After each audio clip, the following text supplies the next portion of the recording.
Hello everyone, my self Pooja Tiwari, I am dietitian.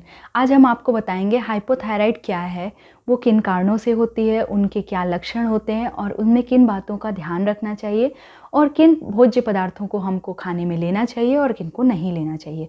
तो सबसे पहले हम जानते हैं कि हाइपोथायराइड क्या है। जब थायराइड हार्मोन्स का सिक्रीशन थायराइड ग्लैंड से सफिशिएंट अमाउंट में नहीं होता, उस कंडीशन को हम हाइपोथायराइडिज्म कहते हैं। अब ये थायराइड ग्लैंड होती कहाँ है? तो थायराइड ग्लैंड हमारे एडम एप्पल में नीचे ट्रैकिया में सामने की तरफ बटरफ्लाई के शेप की एंडोक्राइन ग्लैंड होती है। थायराइड ग्लैंड से दो हार्मोन्स निकलते हैं, T3 एंड T4। T3 को हम ट्राईआयोडोथायरॉक्सिन कहते हैं, जिसमें आयोडीन के 3 मॉलिक्यूल होते हैं, एंड T4 जिन्हें हम थायरॉक्सिन हार्मोन्स कहते हैं, जिसमें आयोडीन के 4 मॉलिक्यूल्स होते हैं। थायरॉक्सिन हार्मोन्स का जो सिक्रीशन होता है वो TSH थायराइड स्टिमुलेटिंग हार्मोन्स के कंट्रोल में होता है, जो कि एंटीरियर पिट्यूटरी के कंट्रोल में होता है। थायराइड ग्लैंड से जो थायराइड हार्मोन्स निकलते हैं वो हमारी बॉडी के टेम्परेचर और मेटाबॉलिज्म को कंट्रोल करने में काफ़ी हेल्पफुल होते हैं। जब थायराइड ग्लैंड से थायराइड हार्मोन्स का प्रोडक्शन कम हो जाता है, उस कंडीशन में क्या होता है कि हमारा मेटाबॉलिज्म स्लो हो जाता है। जो भी हम फूड लेते हैं वो एनर्जी में चेंज नहीं हो पाती और जिसके कारण क्या होता है, वेट गेन होने लगता है। अब हम जानते हैं कि थायराइड किन किन कारणों से होता है। तो सबसे पहले आयोडीन की कमी। आयोडीन की कमी होने से हमारा थायराइड ग्लैंड में स्वेलिंग आ जाती है, जिसे हम ग्वाइटर या घेंगा भी कहते हैं। हैशिमोटो डिजीज़ यह एक ऑटो इम्यून डिसऑर्डर की बीमारी होती है और इस डिजीज़ में क्या होता है कि ये डिजीज़ जब होती है तो हमारा इम्यून सिस्टम की जो सेल्स होती हैं वो थायराइड हार्मोन्स के प्रोडक्शन सेल्स की डेथ कर देती हैं और जिसके रिजल्ट में क्या देखने को मिलता है कि जो हार्मोन प्रोडक्शन सेल में गिरावट होने लगती है और ये जो हार्मोन्स के प्रोडक्शन में गिरावट होती है, इसके कारण हमको हाइपोथायराइडिज्म हो जाता है। अब हम इनके लक्षण के बारे में जानते हैं कि हाइपोथायराइड के क्या क्या सिम्टम्स होते हैं। तो सबसे पहले हेयर फॉल, बाल जो है बहुत तेज़ी से झड़ने लगते हैं, स्किन बहुत ड्राई हो जाती है, चेहरे में पफीनेस, स्वेलिंग आ जाती है, सूजन हो जाती है।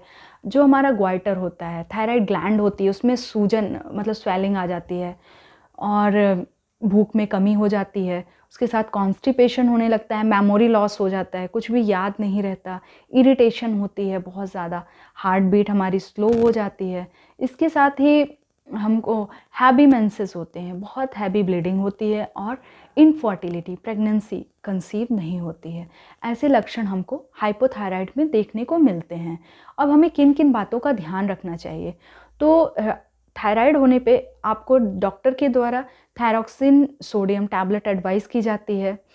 तो उस टैबलेट को आपको सुबह खाली पेट ही लेना है और थायराइड की दवा सादे पानी के साथ, प्लेन वाटर के साथ लेनी है। थायराइड की दवा के साथ कोई भी फूड या ड्रिंक लाइक चाय, कॉफ़ी आपको नहीं लेना है। थायराइड की दवा के साथ हमको कोई दूसरी मेडिसिन भी नहीं खानी है, नहीं तो वो थायराइड की मेडिसिन के एब्जॉर्प्शन में बैरियर का काम करेगी।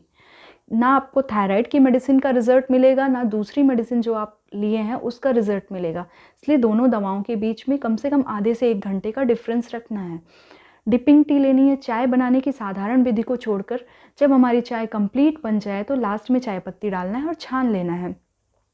खाना थोड़ा थोड़ा करके हमको 5 से 6 बार लेना है। तनाव दबाव से मुक्त रहना है। रोजाना आधा घंटे हमको घूमना है। प्राणायाम या योगा अपने दिनचर्या में सम्मिलित करना है। अब हम जानेंगे कि हमको क्या फूड लेना है और क्या नहीं लेना है। तो सबसे पहले हम किन भोज्य पदार्थों को ले सकते हैं, इसके बारे में जानते हैं।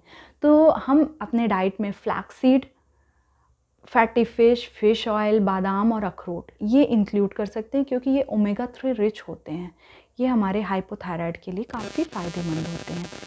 आयोडीन की कमी से बचने के लिए हमको अपने डाइट में आयोडाइज सॉल्ट का यूज़ करना ज़रूरी है। इसके साथ ही हम सेलेनियम एंड जिंक जो होता है वो हाइपोथायराइड के लिए काफ़ी हेल्पफुल होता है। तो सेलेनियम रिच फूड में हम जैसे अपने डाइट में हम Brazil nut, sea food and brown rice and lentil, मसूर की दाल इंक्लूड कर सकते हैं। एंड जिंक रिच फूड में हम अपने डाइट में फ्लैक्सीड, अलसी के दाने, पम्पकिन सीड, कद्दू के बीज एंड एग योक, अंडे का पीला भाग इंक्लूड कर सकते हैं। इसके साथ ही हम बनाना एंड स्किम मिल्क ये अपनी डाइट में इंक्लूड कर सकते हैं। ये हमारे थायराइड के लिए काफ़ी ज़्यादा फ़ायदेमंद होती हैं। अब हम जानेंगे कि क्या फूड नहीं लेना है हमको। तो पत्ता गोभी, फूल गोभी, मूली हमको रॉ फॉर्म में नहीं लेना है।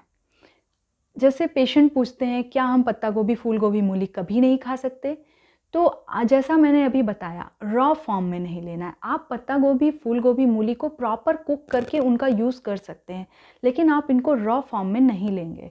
Fast food like pizza, burger, Maggi, noodles, pasta, ये आप अपनी डाइट में नहीं इंक्लूड करेंगे। इसके साथ ही आप कैफ़ीन लाइक चाय, coffee, soft drink, cold drink, इनको आप अपने डाइट में नहीं लेंगे।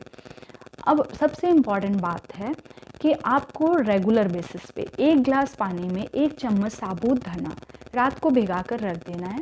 सुबह जब आप उठते हैं, थायराइड की दवा खाने के आधे घंटे बाद आपको वो साबुत धने के पानी को छान कर और उसको पी लेना है। वो आपके थायराइड को कंट्रोल करने में काफ़ी हेल्पफुल होता है। Thank you so much.